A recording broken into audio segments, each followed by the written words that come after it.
అందరికీ నమస్కారం. రోజున అన్నమయ్య జిల్లాలో మా పార్టీకి సంబంధించినటువంటి బీసీ విభాగం రాష్ట్ర అధికార ప్రతినిధి విజయ్ భాస్కర్ గారి ఇంటిలోకి దాదాపు 15 నుంచి 20 మంది టీడీపీ పార్టీకి సంబంధించినటువంటి వ్యక్తులు ఇంట్లోకి చొరబడి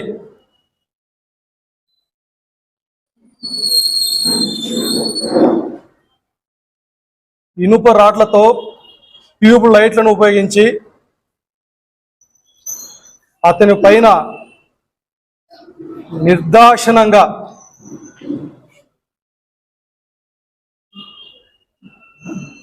దాడి చేసి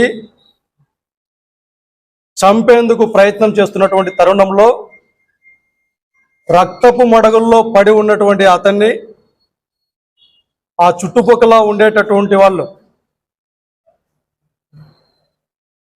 అతన్ని తీసుకువెళ్ళి హాస్పిటల్లో అడ్మిట్ చేయించడం జరిగింది. మరి అతను ఒక్కడిపైనే కాదు, కూటమి ప్రభుత్వం ఏర్పడి ఈ 18 నెలల కాలంలో దాదాపు ఈ రాష్ట్రంలో కృష్ణా జిల్లాకు సంబంధించినటువంటి చోడవరంలో 20-30 మంది రజక సోదరుల పైన దాడులు, ఏలూరు జిల్లాలో భీమవరంలో 16 సంవత్సరాల ఒక పిల్లవాడిని కొట్టి మరీ చంపేసినటువంటి దృశ్యాలు.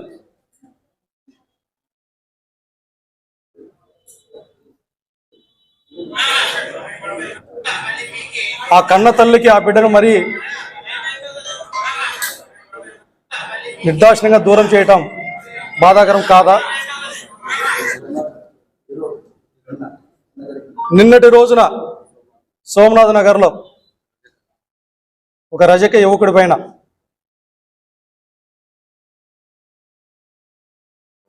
అంటే కింది స్థాయి కార్యకర్తలను మొదలుకుంటే పై స్థాయి నాయకుల వరకు మా పార్టీ బీసీ విభాగం రాష్ట్ర అధ్యక్షులు రమేష్ యాదవ్ గారి పైన ప్రొద్దుటూరులో, కృష్ణా జిల్లా పరిషత్ చైర్మన్ ఉప్పాల హారిక గారి పైన కృష్ణా జిల్లాలో,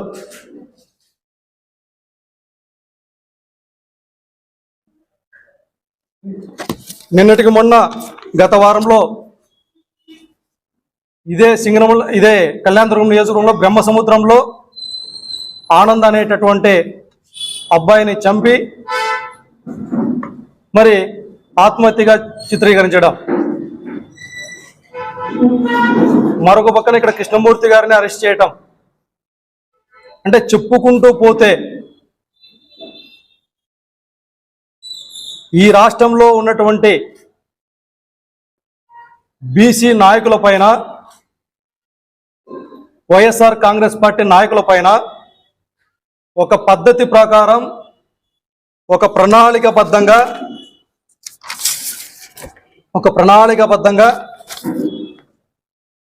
దాడులు చేస్తూ, అరెస్టులు చేస్తూ, ఇబ్బందులకు గురి చేస్తూ, మరొక పక్కేమో పేదవాడికి ఉపయోగపడేటటువంటి వ్యవస్థలన్నింటినీ కూడా నిర్వీర్యం చేసుకుంటూ ఒక్కొక్కటిగా కూటమి ప్రభుత్వం చేస్తూ ఉండటం మనకందరికీ తెలిసినటువంటి విషయమే. ఒక పక్క దాడులు, ప్రశ్నించేటటువంటి గొంతును అడ్డుకోవటం, మరొక పక్క ఏదైతే పేదవాళ్ళకు ఉపయోగపడేటటువంటి వ్యవస్థలు ఉంటాయో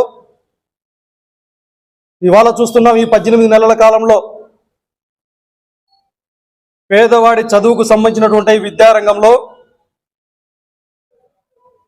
మా వైఎస్ఆర్ కాంగ్రెస్ పార్టీ ప్రభుత్వంలో జగన్మోహన్ రెడ్డి గారి నాయకత్వంలో గతంలో విప్లవాత్మకమైనటువంటి మార్పులు తీసుకుని వచ్చి పేదవాడి చదువుకు ఆర్థిక సమస్యలు అడ్డు రాకూడదు అనేటటువంటి ఒక దృఢ సంకల్పంతో నాడు నేడు ద్వారా ఈ రాష్ట్రంలో 15,000కు పైగా ప్రభుత్వ బడులను మౌలిక సదుపాయాలు కల్పించి పెద్ద ఎత్తున నిధులు సేకరించి పిల్లలకు సంబంధించినటువంటి పేదవాళ్ళు చదువుకునేటటువంటి ప్రభుత్వ పాఠశాలలో ఐబీ సిలబస్ కావచ్చు, డిజిటల్ బోధన కావచ్చు, ఇంగ్లీష్ మీడియం కావచ్చు, సిబిఎస్ఈ సిలబస్ కావచ్చు, కార్పొరేట్ విద్యాలయాలతో పోటీ పడేటటువంటి విధంగా తీర్చిదిద్దితే ఇవాళ ఈ 18 నెలల కాలంలో ప్రభుత్వ పాఠశాలలన్నిటిని కూడా నిర్వీర్యం చేసుకుంటూ మరొక పక్కేమో వైద్య విద్యకు సంబంధించినటువంటిది మెడికల్ కాలేజీలని ఈ భారతదేశ రాజకీయ చరిత్రలో ఈ ఆంధ్రప్రదేశ్ రాష్ట్రంలో గతంలో ఎక్కడ లేనటువంటి విధంగా, ఎప్పుడు చేయలేనటువంటి విధంగా 17 మెడికల్ కాలేజీలని జగన్మోహన్ రెడ్డి గారు తీసుకొని వస్తే ఇవాళ ఏకంగా అన్నిటిని కూడా పేదవాడికి వైద్య విద్యని దూరం చేసేటటువంటి పరిస్థితులు తీసుకొని వచ్చి ప్రైవేటు పరటం చేయటం. ఈ సందర్భంగా చంద్రబాబు నాయుడు గారికి అడుగుతా ఉన్నాం, ఏదైనా ఒక విద్యార్థి వైద్య విద్యను చదవాలి అంటే ఈ రాష్ట్రంలోనే కాదు, ఈ దేశంలో ఎక్కడైనా కూడా 1 కోటి రూపాయల నుంచి 2 కోట్ల వరకు అయ్యేటటువంటి ఖర్చులు మనం చూస్తూ ఉన్నాం. మరి ఈ రాష్ట్రంలో ఉన్నటువంటి బీసీలకు కావచ్చు, ఎస్సీలకు కావచ్చు, ఎస్టీలకు కావచ్చు, మైనార్టీలకు కావచ్చు, లేకపోతే అగ్రవర్ణాల్లో ఉన్నటువంటి పేదలకు కావచ్చు 1 కోటి రూపాయలు 2 కోట్లు పెట్టి చదువుకునేటటువంటి స్తోమత ఉందా అనేసి ఈ సందర్భంగా ప్రశ్నిస్తా ఉన్నాం. మరొక పక్క వైద్య రంగంలో తీసుకుంటే పేదవాళ్ళు వెళ్ళేటటువంటి ప్రభుత్వ హాస్పిటల్ అన్నిటిని నిర్వీర్యం చేస్తూ, ఆరోగ్యశ్రీని నిర్వీర్యం చేస్తూ, ఏదైతే జగన్మోహన్ రెడ్డి గారు ఈ రాష్ట్రంలో 11,000కు పైగా విలేజ్ క్లినిక్లు కట్టించి పేదవాడి గుమ్మం దగ్గరికి వైద్యాన్ని తీసుకుని వెళ్తే ఈరోజు విలేజ్ క్లినిక్ల పరిస్థితి ఎలా ఉన్నాయో మనకందరికీ తెలుసు. ప్రభుత్వ ఆసుపత్రులకి సరైనటువంటి వైద్యం చేయకపోతే ప్రశ్నించేటటువంటి హక్కులు మనకందరికీ ఉంటాయి. అదే ఇన్సూరెన్స్ పేరుతోనూ కార్పొరేట్ వ్యవస్థలకి కట్టబెడితే మనకి ఏదైనా సదుపాయాలు కల్పించకపోతే మనం ఎవరిని అడగాలి? ఇవాళ ప్రైవేట్ ఆసుపత్రుల్లో మనం ఏమన్నా వాళ్ళని అడిగేటటువంటి పరిస్థితులు మనకు ఉన్నాయా? మరొక పక్కన రైతాంగం, రైతులకు సంబంధించినటువంటి రైతు భరోసా కేంద్రాలను పూర్తిగా నిర్వీర్యం చేసేయటం, దానితో పాటు రైతులకు ఉపయోగపడే విధంగా ఏదైతే జగన్మోహన్ రెడ్డి గారు చేసినటువంటి కార్యక్రమాలన్నింటినీ నిలుపుదల చేయటం. ఇవాళ ఒక యూరియా బస్తా కోసం రోజుల తరబడి పేద రైతులను రోడ్లు ఎక్కినటువంటి పరిస్థితులు మనం చూశాం. ఎవరు ఆ రైతులందరూ? మా బీసీలు కాదా, ఎస్సీలు కాదా, మైనార్టీలు కాదా, ఎస్టీలు కాదా, పేదవాళ్ళు కాదా? 200 రూపాయలు 300 రూపాయలు బస్తా కోసం 2 రోజులు 3 రోజులు పడిగాపులు కాస్తున్నారంటే పేదవాళ్ళు కాదా? విద్యార్థులు గతంలో ఎన్నడూ లేనటువంటి విధంగా ఫీజు రియంబర్స్మెంట్ బకాయిల కోసం రోడ్లు ఎక్కినటువంటి పరిస్థితి. ఇదే కాదు, వికలాంగులు ఆఖరికి అంగవైకల్యంతో వారి బతుకును వారు బతుకుతా ఉంటే వారికి సంబంధించిన పెన్షన్లను సైతం రాజకీయం చేసేటువంటి పరిస్థితికి వస్తే వాళ్ళు కూడా రోడ్లు ఎక్కినటువంటి పరిస్థితి. అంటే అన్ని వర్గాల వాళ్ళు ఇవాళ ఈ రాష్ట్రంలో రోడ్డు మీదకి తెచ్చినటువంటి ఘనత చంద్రబాబు నాయుడు గారిది. ఎన్నికల ముందేమో ఈ రాష్ట్రంలో మీరు బీసీలకు లేకపోతే ఈ రాష్ట్రంలో ఉన్నటువంటి అన్ని వర్గాల ప్రజలకి ఎన్నో హామీలు ఇచ్చడం జరిగింది. ఒక పక్కేమో టీడీపీ పార్టీ బీసీల పార్టీ, ఈ పార్టీ బీసీలకు వెన్నెముక లాంటిది అని చెప్తా ఉన్నారు. అధికారంలోకి వచ్చిన వెంటనే బీసీలకు రచన చట్టం తీసుకొని వస్తామని చెప్తారు. రచన చట్టం అట్లేదు, దాడులు. ఇవాళ బీసీలు అయ్యా బాబు మాకు రచన చట్టం లేకపోయినా పర్లేదు, మా పైన దాడులు చేయొద్దండి అయ్యా అని ముత్తుకునేటువంటి పరిస్థితులు వచ్చాయి. చట్టసభల్లో బీసీలకు రిజర్వేషన్ల అంశంలో పార్లమెంటులో పోరాటం చేస్తామని చెప్పి నమ్మబలికారు. ఇవాళ ఇన్ని పార్లమెంటు సమావేశాలు జరుగుతూ ఉన్నాయి. మరి ఏ రోజైనా ఎవరైనా బీసీలకు సంబంధించినటువంటి సమస్యల పైన కావచ్చు, ఈ రాష్ట్రం అభివృద్ధికి పట్ల కావచ్చు, ఈ రాష్ట్రంలో ఉన్నటువంటి సమస్యల పట్ల కావచ్చు, ఏ ఒక్క ఎంపీ అయినా కూడా పార్లమెంట్లో పోరాటం చేశారా, కనీసం మాట్లాడినారా అనేసి అడుగుతా ఉన్నాం. ఏది లేదు. కేవలం కక్షపూరితమైనటువంటి వాతావరణంలో వైఎస్ఆర్ కాంగ్రెస్ పార్టీ నాయకులను ఇబ్బంది పెట్టాలి, ప్రశ్నించేటటువంటి వాళ్ళని ఇబ్బందులు పెట్టాలా, అరెస్టు చేయాలా అనేటటువంటి ఒకే ఒక ఎజెండాతో ఈ రాష్ట్రంలో కూటమి ప్రభుత్వం ముందుకు వెళ్తా ఉంది. ఈ సందర్భంగా ఈ రాష్ట్ర ప్రజలు కూడా విన్నవిస్తా ఉన్నాం. జగన్మోహన్ రెడ్డి గారి నాయకత్వంలో అన్ని వర్గాల వాళ్ళు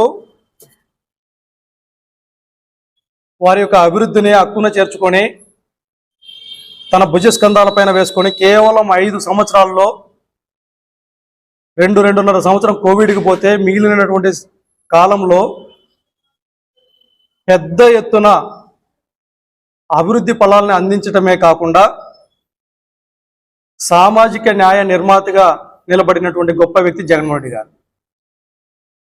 ఇవాళ అడుగుతా ఉన్నాం ఇదే కూటమి ప్రభుత్వ నాయకులకి, మీ పార్టీలో ఉన్నటువంటి బీసీ నాయకులకి ఎంతమందికి మీరు పదవులు ఇచ్చారు, ఏ విధంగా న్యాయం చేశారో ఒకసారి చెప్పేటటువంటి విధానం మీకు ఉందా అనేసి అడుగుతా ఉన్నాం.